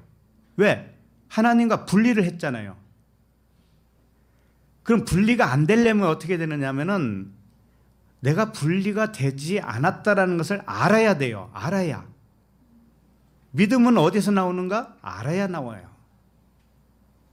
아니, 천국의 비밀을 알아야 천국이 있다라는 걸 믿어지죠. 어떻게 모르는데 어떻게 믿어져요, 그게? 믿었는데, 철떡같이 믿었는데 중병이 걸려보세요. 그럼 어떤 사람은 믿음을 다 버려요. 나 같은 사람이 왜 이런 병이 걸려야 되지? 그리고 믿었다고 생각하는 것이 이 믿음이 다 없어져 버려요. 그래서 악해져요. 그래서 알아야 되는 거예요. 알아야 되는 거예요. 그래서 능하지 못하다고 하는 것은 분리하지 못한다 이런 뜻이고, 여호와의 마음과 사람의 마음을 분리할 수가 없다. 나의 생각이 너의 생각이고 너의 생각이 내 생각이야 이런 거예요. 하나님이 그렇게 말씀하신 거예요. 네 생각이 내 생각이고 내 생각이 네 생각이야.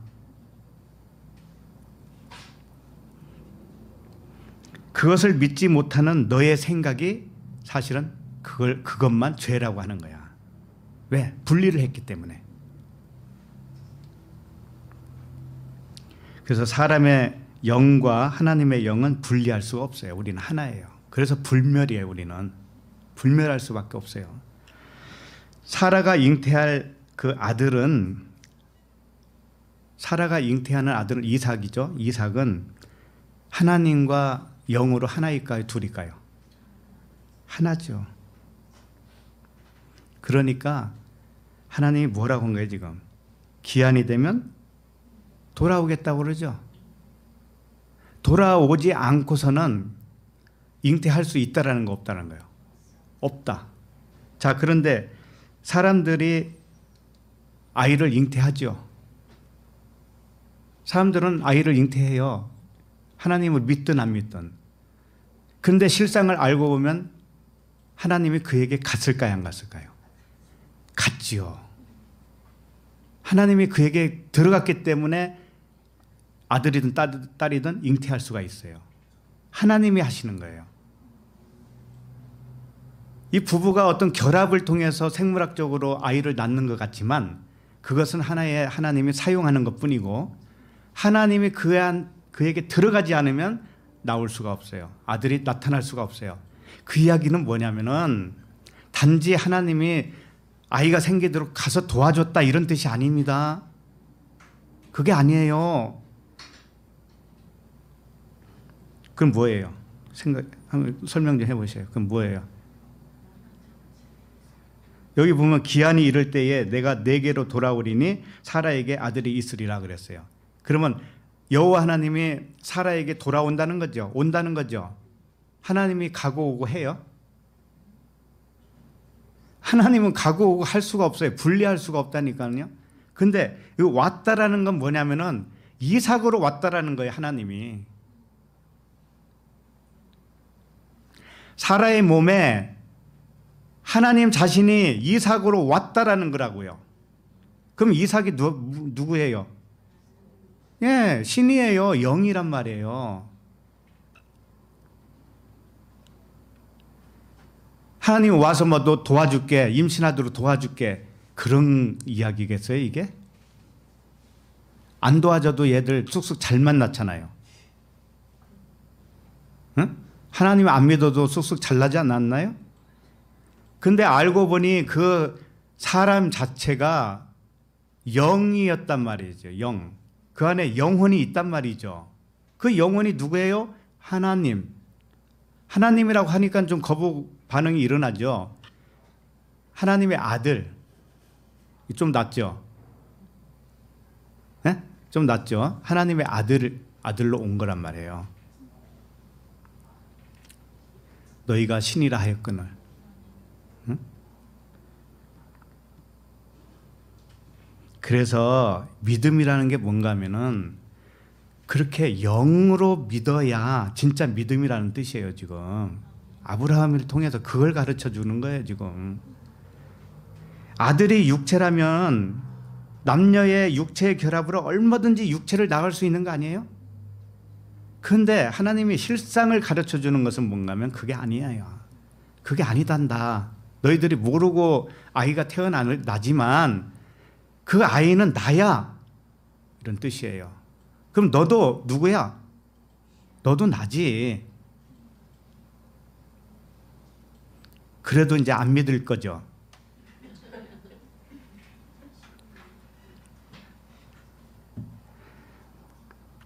그러니까 아브라함과 사라의 교훈은 사람을 하나님의 영으로 알아라. 그리고 믿어라. 그래서 아는 것과 믿는 것이 하나가 되어야지. 이걸 가르쳐 준 거예요. 자, 그러면은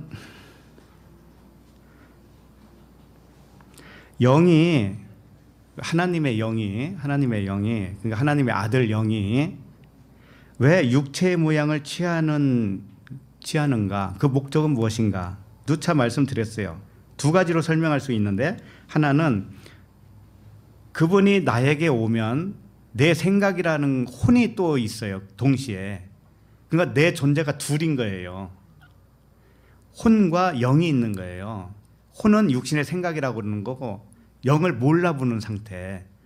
그럼 나중에 영을 알아보고 영과 같은 마음을 갖죠. 그러면 혼이 구원을 받은 거예요. 그래서 혼과 영이 하나가 되어요. 그 상태에서 몸을 벗어도 그 객체는 그대로 있어요. 몸을 벗어도 혼이라고 하는 하나님의 부분으로 나를 만들었기 때문에 내 혼이 이제는 깨어난 혼으로서 그 영과 한 영이 되어요. 한 영이 되어서 몸을 벗어도 그 객체로서 있단 말이에요. 그러나 객체로 있으면서도 동시에 하나님 안에 있는 거예요. 하나님 아닌 곳은 하나도 없으니까 어디든지 하나님 안에 있어요. 하나님 품에 있다고요. 아버지가 내 안에, 네가 아버지 안에, 이런 상태예요. 그러나 혼은 영과 하나가 되어서 육신을 벗어도 객체로 있는 거예요. 그래서 우리가 수많은 사람들이 있죠. 수많은 사람들처럼 수많은 영이 있을까요, 없을까요? 있어요. 그러나 하나님과 한 영이죠. 동시에 한 영이면서 부분이에요. 그러니까 부분이면서 하나이고 부분이면서 전체 하나고 전체 하나이면서도 또 부분이에요. 이게 신비란 말이에요. 이것은 불멸이란 말이에요. 불멸. 이런 상태는 계속하는 거예요. 그러면은 이제 육을 벗으면은 우리가 사후세계라고 그러잖아요. 사후세계. 그 사후세계는 엄청난 거죠. 왜? 아까도 잠깐 설명했지만 영은 시공간을 초월해요. 그리고 거기는 시간이 없어요. 시간이 없다고요. 이 지상에서는 시간이 있는 것처럼 느껴지지만 그건 느낌뿐이에요. 시간 자체는 원래 없는 거예요. 그렇기 때문에 거기는 수천만 년, 수만 년이 지나도 시간이 없단 말이에요, 거기는. 그리고 계속 진화가 일어나죠. 진보. 자, 죽을 때 예수를 믿기는 믿었어요. 근데 진리를 잘 몰라. 그러나 턱걸이로 구원받았다고 칩시다. 턱걸이로. 그러면 그 영혼은 많이 깨어난 거예요? 적게 깨어난 거예요? 적게 깨어났죠. 근데 생각은 물체라고 그랬죠. 생각. 근데 그 영혼은 전통적인 기독교 교리로서 배워서 생각이 형성이 되었기 때문에 천국을 어떻게 생각할까요? 천국 가니까 금길 있고 막 꽃이 있고 찬란한 뭐가 있고 막 변기도 막 순금으로 됐대. 우리도 어렸을 때 그런 간증 듣고 자랐거든요. 그러면 그 사람은 생각으로 몸을 벗어서 천국에 갔는데도 그런 천국이 눈에 펼쳐진다고요. 근데 그건 환상이기 때문에 잠깐. 거기서 또 이 영혼은 배워나가는 거예요. 계속 진화하는 거예요. 어디까지? 그 전체 하나님 있잖아요. 본체. 그 수준에 이르기까지. 이건 한도 끝도 없다고요. 이제 거기까지만 얘기하고. 그래서 영이 육체의 모양을 취하는 목적은 첫 번째는 영과 혼이 함께 인생을 경험해요. 경험함으로 인해서 하나님이 완전하신 분인 것을 증명을 받아요. 두 번째는 혼이 깨어나서 진보를 이루기 위해서예요. 이 세상은 그 목적이 있어요. 내 혼이 계속적으로 진보가 일어난다고요. 자라남. 그러니까 그리스도의 장성한 분량에까지 이르기를 바란다는 말씀이 있죠. 그와 같이 나라고 하는 혼적인 존재가 계속 자라나야 되는 거예요. 덜 자랐는데 죽을 수도 있어요, 그건. 그러나 몸을 벗어도 계속 자라나는 거라고 그랬죠. 예. 그래서 이 절대계라고 그러잖아요. 절대계. 이 나라는 상대계라고 그러죠. 예? 절대계는 보이지 않는 나라. 상대계는 보이도록 나타나는 이 세상. 그래서 우리는 이 세상 상대계에서 수명이 다하면 절대계로 들어가요. 그저 방문 하나 이렇게 열고 들어가는 거하고 똑같아. 그러니까 두려워하지 마세요. 방문 열고 들어가는 거, 순식간에 들어가는 거. 순식간에 들어가면 얼떨떨할 거예요, 처음에는. 내 시체가 왜 여기 있지? 내 시체가 왜 관에 들어가 있지? 아마 얼떨떨할 거려. 그러지 않겠어요. 그래서 이 절대계에 들어갈 때는 평안으로 말하면 이 세상에서 아무리 평안을 맛봤어도 그거하고는 비교가 안 될 거예요. 그러겠죠? 예. 그래서 아브라함은 이 모든 것을 믿음으로 하나님을 믿었다. 그래서 하나님이 그것을 의로 여겨주셨다라고 하는 겁니다.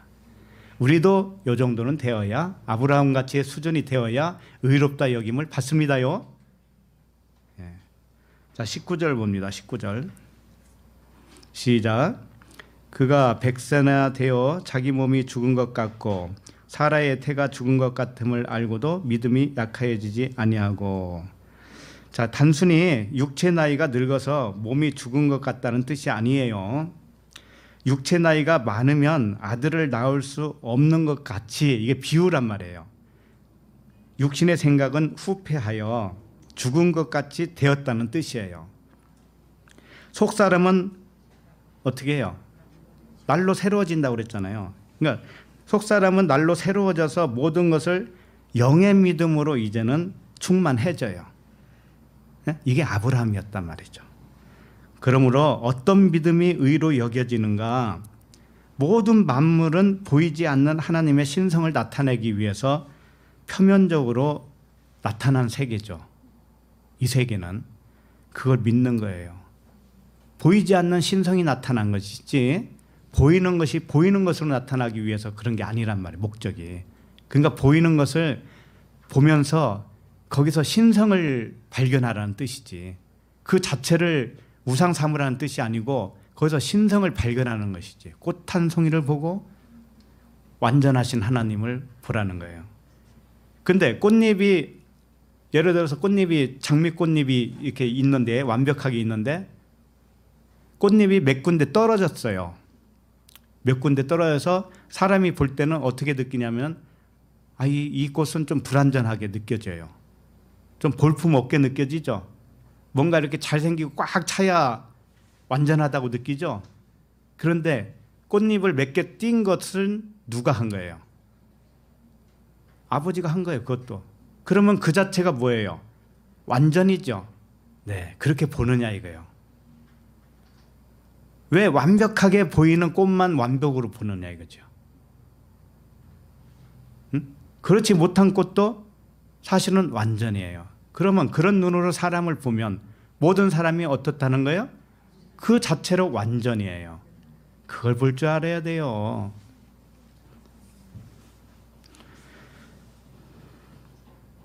자, 그러면 20절을 봅니다. 20절 시작.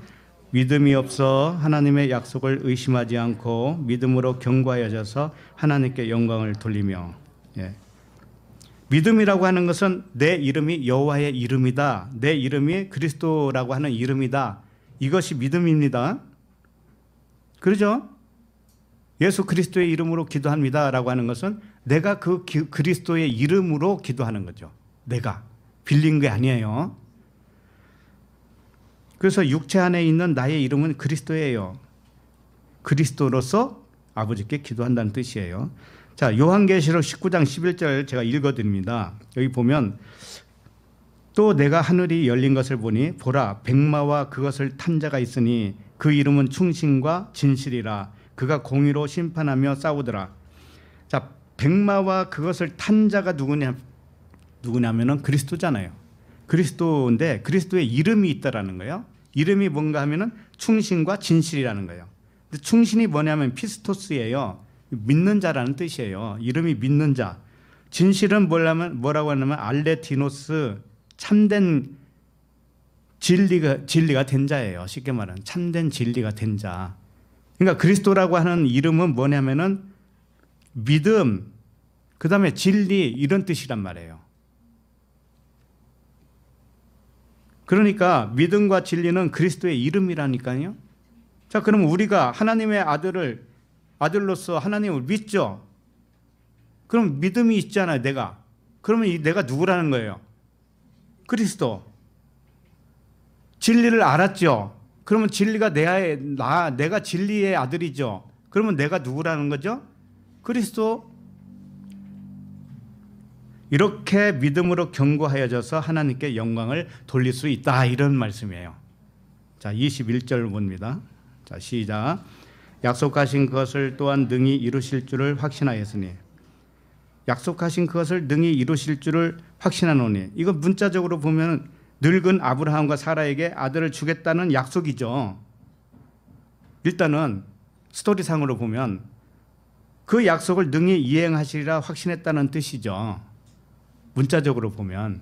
그런데 자, 그러면 우리도 아브라함이 본이 되려면 어떻게 해야 돼요? 우리도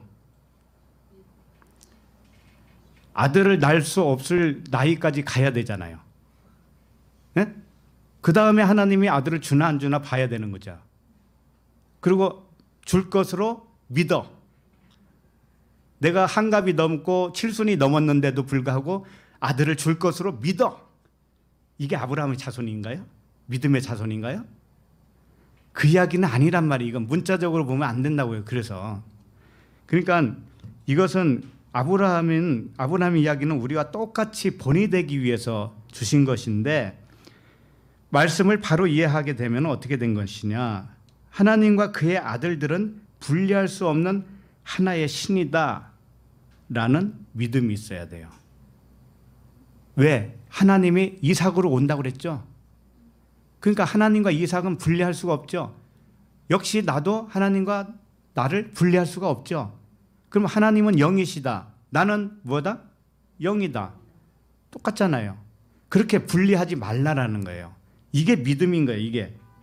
그러므로 아들을 낳는 것도 육체를 낳는 것이 아니고 무엇을 낳는 거예요? 영혼을 낳는 거예요. 아이고 우리 아들 태어났네. 그것만 좋아하지 말고 아하 하나님이 태어났구나. 이렇게 좀 볼 줄 알라니까요. 그래서 믿음의 결국은 영혼의 구원이다 이렇게 말씀하시잖아요. 자, 22절로 넘어갑니다. 시작. 그러므로 그것이 그에게 의로 여겨졌느니라. 여기서 의라고 하는 건 디카이오 시네라고 하는 거거든요. 디카이오 시네가 보이지 않는 영과 진리로 아는 것을 디카이오 시네예요. 눈에 보이는 것을 의롭다고 하는 게 아니에요. 못 보는 것을 볼 줄 아는 것이 의예요. 그래서 요한복음 16장 10절에 보면은 이런 말씀이 있어요. 의에 대하여라 함은, 의가 뭔가, 내가 아버지께로 가니 너희가 다시 나를 보지 못하며, 이랬단 말이에요. 못 봐야, 예수 육체를 보지 못해야 그게 의야 라고 하는 것이죠. 자, 그러면 예수님을 육체로 안 보면은 예수님을 무엇로 보느냐면은 아버지로 보는 거예요. 응? 하나님 아버지로 본다고. 그럼 우리도 육체로 안 보려면 무엇로 봐야 돼요? 옆 사람을 아버지를 봐야지. 그러니까 예수님이 그랬잖아요. 나를 본 자는 아버지를 보았거늘. 안 그랬어요? 그럼 옆 사람을 보면서 아버지 한번 해보세요. 왜냐하면은 내 생각을 낳는 분이 누구라고 그랬어요? 아버지라고 했잖아요. 부모. 너희가 하나님의 성전인 것과 이런 말씀 들었어요? 성전이 아버지예요. 그럼 내가 아버지라는 거잖아요. 너희가 하나님의 성전이니까 네가 아버지지. 안 그래요? 절대 그렇게 안 믿어질래요? 그래서 의라고 하는 것은 하나님의 아들을 보이는 육체로 안 보는 거예요. 우리들이 다 하나님의 아들들이잖아요. 육체로 안 보고 보이지 않는 아버지로 보는 거예요. 그러니까 피차 아버지니까 그냥 형제라고 부르면 되잖아요. 아버지 왔어요. 그렇게 할 필요는 없잖아요. 예? 피차 아버지니까 형제잖아요. 형제. 예? 형제 자매 이렇게 부르면 되잖아요. 아브라함이 이런 믿음을 가졌기 때문에 의로 여김을 받은 거예요. 다른 게 아니라니까요. 근데 이렇게 의롭다함을 받은 사람이 아브라함 뿐이겠어요? 그렇진 않겠죠. 그 다음 절 읽어봅시다. 시작. 그에게 의로 여겨졌다 기록한 것은 아브라함만 위한 것이 아니요.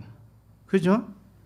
그러니까 아브라함의 믿음의 삶을 성경에 이 기록한 이유는 아브라함뿐만 아니라 모든 믿음의 아들들도 아브라함과 같은 본을 받고 발자취를 따르게 하기 위함이다. 이거예요. 그러니까 우리들도 후손들에게 믿음을 전수시키려면은 지금 이와 같은 믿음으로 전수를 시켜줘야 돼요. 아셨죠? 그냥 예수 믿어라, 교회 가라 이런 차원 가지고는 안 된다 이거예요. 차라리 교회 안 가도 좋으니 진리를 바르게 알아라. 차라리 그렇게 하세요. 그럼 깨닫고 나면 교회 오겠죠. 처음부터 무거움을 주지 말라고요. 자, 24절을 봅시다. 24절 시작. 의로 여기심을 받을 우리도 유함이니 곧 예수 우리 주를 죽은 자 가운데서 살리신 이를 믿는 자니라.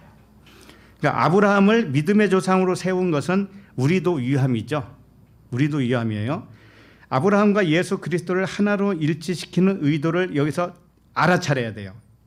여기서 은근슬쩍 지금까지 계속 아브라함 이야기 하다가 24절에 보면은 곧 예수 우리 주를 죽은 자 가운데서 살리신 이를 믿는 자니라. 살짝 이제 예수 그리스도로 넘어온 거예요. 바톤이 넘어왔어요. 그래서 다음부터는 계속 예수 그리스도에 관해서 말씀을 하시는 겁니다. 그러니까 아브라함과 예수 그리스도를 하나로 일치시키는 거예요.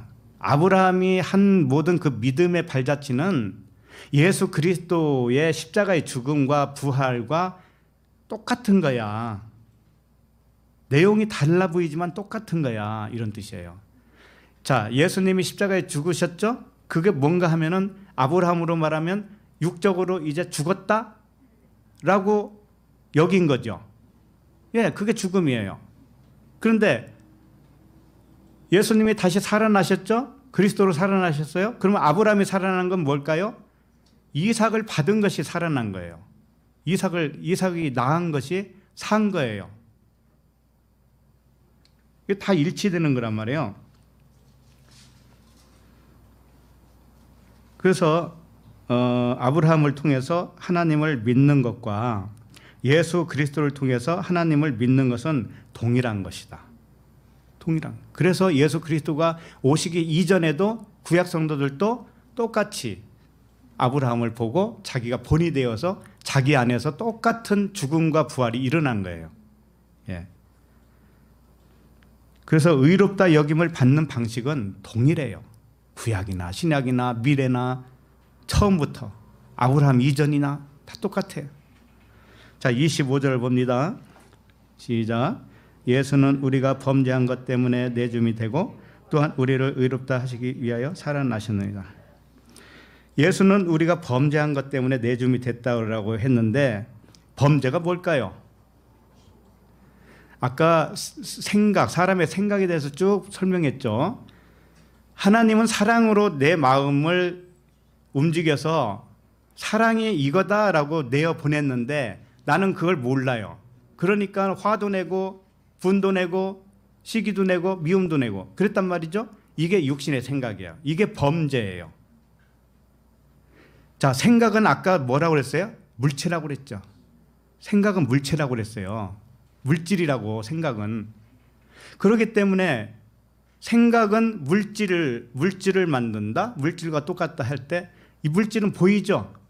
그럼 보이도록 나타나면 이걸 범죄라고 그러는 거예요. 보이도록 나타나면 범죄예요. 무조건. 근데 사랑은 보여요, 안 보여요? 안 보여요. 그러니까 육신의 생각은 물체를 만들고 사랑의 생각, 그건 영의 생각이죠. 영의 생각은 비물질을 만들죠. 천국을 만들죠. 그렇죠? 이와 같이. 그래서 범죄는 파랍토마라고 하는 단어인데 옆으로 떨어졌다 그런 뜻이에요. 하나님은 영이신데 옆으로 떨어졌어요. 이게 무슨 뜻이에요? 나타났다 이거죠. 나타났다. 옆에 것으로 나타났다. 이 보이는 세계로 나타났다. 말씀이 육신이 되어서 보였다 이거지. 나타났다. 이게 뭐냐면은 범죄라고 그러는 거예요. 이걸 범죄라고 그러고 불의라고 그래요. 이걸. 그냥 불의한 재판관, 불의한 청지기 이런 말씀이 있잖아요. 그게 예수를 의미하는 거예요. 육신 예수를 의미한다고요. 그러나 예수 그리스도는 죄의 모양은 있어요. 육신을 가졌으니까. 그러나 죄는 없어요. 왜냐하면은 그분은 우리처럼 헛발질하는 분이 아니에요. 영을 모르니까 처음에 우리들은 육신의 생각으로 발동을 했잖아요. 그런데 예수님은 그런 게 없다고요. 영과 혼이 완전 일치돼서 한 영으로 있는 거예요. 처음부터. 한 영으로 오셨어요. 예수 그리스도는 그런 분이에요. 그래서 죄는 없으신 분이에요. 우리와 똑같이 체휼하시지만 죄는 없으신 분이에요. 범죄하지 않았단 말이에요. 그래서 범죄한 우리들을 위해서 내어줬다. 내어줬다라고 하는 것은 뭔가 하면은 전수했다라는 뜻이에요. 전수. 죄 없는 자로 만들어줬다. 우리를 똑같이. 예수 그리스도가 몸을 입고 있지만 그분은 죄가 없는 것처럼 우리도 혼이 깨어서 이제 영을 진리를 알죠? 그러면 죄가 없는 자가 된 거예요. 이걸 부활의 몸이라고 하는 거예요. 지금 우리들이 다 부활의 몸이야 이게. 다른 부활을 생각하지 마세요.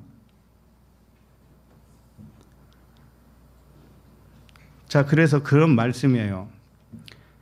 그리고 우리를 의롭다 하시기 위하여 살아나셨느냐 그랬는데 죽음의 의미를 깨닫게 해가지고 죽음이 뭔지 알아?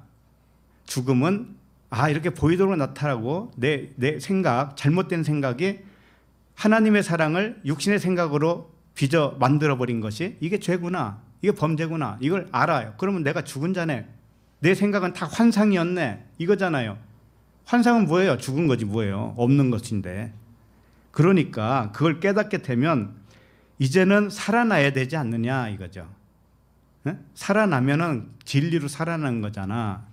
그러면 오직 마음을 새롭게 하는 거예요. 우리가 이제 새로 변화되는 거예요. 마음을 새롭게 함으로 변화를 받아서 하나님의 선하시고 기쁘시고 온전하신 뜻이 무엇인가를 깨닫는 자가 된 거예요. 이게 살아난 자예요. 그래서 마음이 하늘의 차원으로 완전히 변행되는 거, 마치 예수님이 변화산에서 엘리야와 모세와 예수님이 변화됐잖아요. 하얗게 변화됐잖아요. 하얗다라고 하는 것은 죄가 전혀 없다라는 뜻이에요.